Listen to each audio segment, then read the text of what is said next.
आज बचना नहीं हम लोग को ठीक नहीं है कंफर्टेबल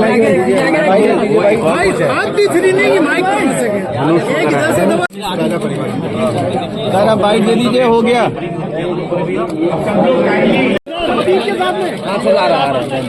अखिलेश यादव जिंदाबाद जिंदाबाद जिंदाबाद जिंदाबाद।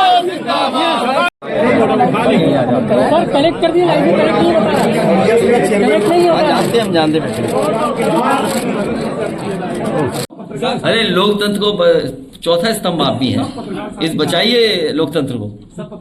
सर इस बार लोकसभा चुनाव में ईवीएम पे सर भरोसा रहेगा या क्या रहेगा? हमें जनता पे भरोसा है कि इतना वोट जनता डालेगी कि ईवीएम से ही बीजेपी हार जाएगी और फिर ईवीएम हट जाएगी।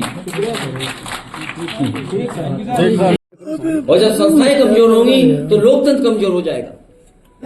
आप देखिए समाजवादियों ने 18,000 ऐसे लोग जो डिलीट कर दिए गए थे, डिलीटेड सूची में डाल दिया था उनका वोट, एफिडेविट के साथ दिया कि हाँ वो जिंदा है, उन्होंने वोट डाला था। इधर एक भी चुनाव में जो अधिकारी जिम्मेदार होते उन पर कार्रवाई नहीं की। और बहुत सारे ऐसे अधिकारी हैं जिनकी सूची पार्टी समय समय पे दे रही है। केवल एक अधिकारी के हटने से कोई परिवर्तन नहीं आएगा। उस अधिकारी ने या उस सरकार के माध्यम से जो अधिकारी वर्षों से बैठे हैं, जो चुनाव में धांधली करने के लिए बैठे हैं, जिन्होंने अभी जो चुनाव हुआ था मेयर का, टाउन एरिया का, नगर निकाय के चुनाव में धांधली की थी, वो लोग अभी भी जमे हुए हैं कई जगह पर। उन्हें प्रैक्टिस हो गई है कि कैसे बेईमानी करनी है, उन्हें प्रैक्टिस है कैसे दबाव बनाना है। इसीलिए मैंने कहा कि संस्था कमजोर होगी तो लोकतंत्र कमजोर होगा। जीतने वाला लड़ाया जाएगा। Thank you sir, thank you sir, thank you. Party कब छोड़ गई? नहीं, हमारी पार्टी कब छोड़ गए? छोड़ गए?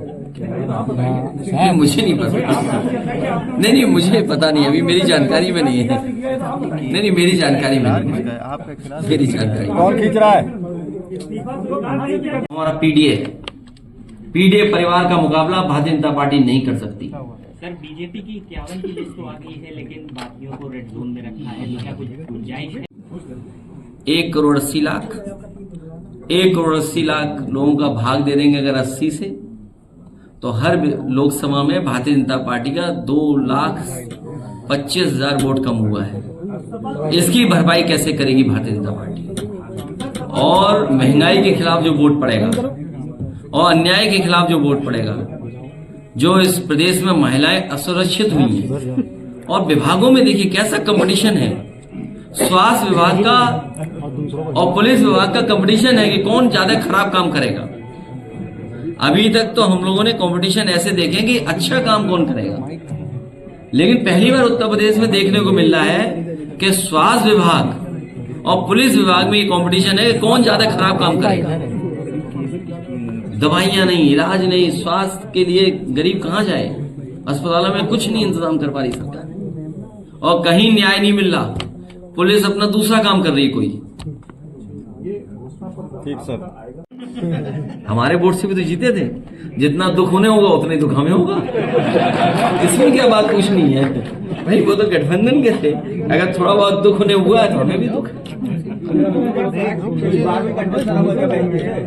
अब उन्हें देखिए, जो बच्चे आंदोलन कर रहे थे अब उन्हें घर जाना चाहिए और संकल्प लेना चाहिए। इन गारंटी वालों की घंटी बजानी है इस बार वोट डाल करके इनके खिलाफ। वो खुद आई हमारे पास और उन्होंने कहा कि उनकी मुख्यमंत्री जी से मुलाकात हुई है और उन्होंने भरोसा दिलाया कि उनके साथ अन्याय नहीं होगा, इसलिए हम आपके साथ वोट नहीं दे सकते, हमें माफ कर दीजिए। मैंने उनसे कहा कि अगर अन्याय रोक रहे हैं मुख्यमंत्री जी, तो जहां मुख्यमंत्री जी कहें वहां वोट दे देना। और जब राज्यसभा का चुनाव हुआ तो आपने वो बात देखी होगी।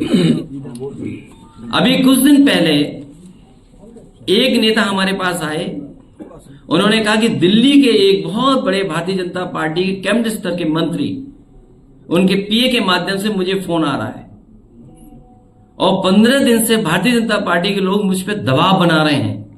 मैं सो नहीं पा रहा हूं, मुझे डराया जा रहा है इनकम टैक्स, ईडी और सीबीआई से। मैं मजबूरी में जा रहा हूं भारतीय जनता पार्टी में।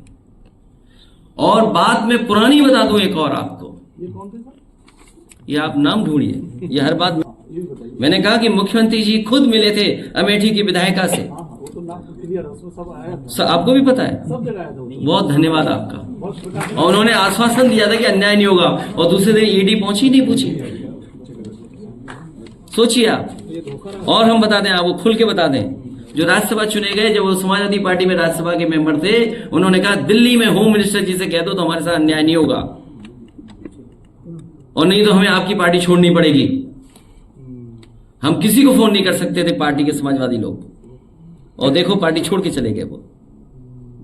तो इसलिए दिल्ली से लेकर के लखनऊ इस प्रयास में लगा है कि डराया और धमकाया जाए लोगों को। ये जो पैसे लिए गए हैं इलेक्टोरल बॉन्ड्स को लेकर के, क्या ये वसूली नहीं थी? क्या डरा धमका के लोगों से पैसा नहीं लिया गया? क्या उद्योगपतियों से पैसा नहीं लिया गया? क्या यही लोकतंत्र है? यही बाबा साहब भीमराव अम्बेडकर का लोकतंत्र है? यही संविधान है क्या, जिसके तहत हर एक को न्याय मिलेगा, आजादी मिलेगी? सोचिए कहां देश को पहुंचा दिया। और मैं आज कह रहा हूं प्रेस के साथियों के सामने, ये चुनाव अगर आप चूक गए तो जनता तो वोट नहीं डाल पाएगी, और आप लोग सच नहीं दिखा पाओगे। इसलिए आप सब मिलकर के लोकतंत्र को बचाइए, संविधान को बचाइए। आपके ऊपर भी वॉच हो रहा है, निगरानी रखी गई है। क्या न्यूज सूट करती है, क्या न्यूज नहीं सूट करती है, क्या ब्रेकिंग न्यूज चलनी है, क्या ब्रेकिंग न्यूज नहीं चलनी है, इस तक पर आप पर नजर है। अखबारों में क्या हेडलाइन होगी वो हमारे पत्रकार साथी जानते होंगे, बोलें या ना बोलें।